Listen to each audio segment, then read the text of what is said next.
In August 2018, a team from Spoon was in Zambia. While there, they visited an orphanage where they saw a girl being fed lying flat on her back. An older girl with disabilities was holding her down, pinching her nose and shoving large bites of food into her mouth very quickly. When they told me this, I was horrified.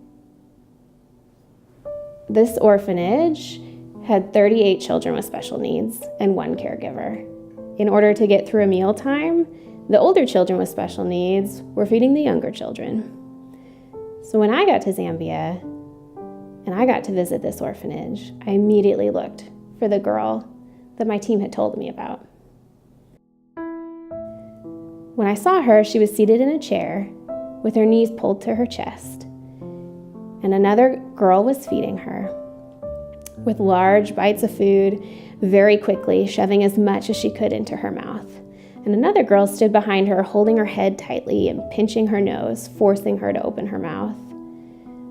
Again, it was a terrifying image of mealtime.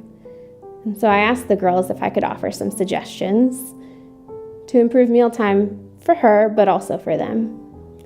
I coached them to stop pinching her nose and stop holding her head, to slow down, to offer smaller bites on a small spoon, to put the food to her lips and wait for her to open her mouth to take the next bite. And the transformation of that mealtime was instant. The girl who was being fed began to calm down. She leaned forward to accept each bite, opening her mouth ready to eat. The one feeding her noted how much easier and faster the meal went. And the one holding her head realized she didn't really need to help anymore. And she moved on to help feed another child. And as I watched her, I saw her use these techniques we just taught her. She asked for a small spoon. She fed the child slowly and waited for the child to open their mouth. The orphanage staff, the master trainers, and we got to witness firsthand the impact of the work we're doing. We got to see the way that this transfer of knowledge of small but critical changes made a huge impact for not only the child being fed, but the people feeding the children.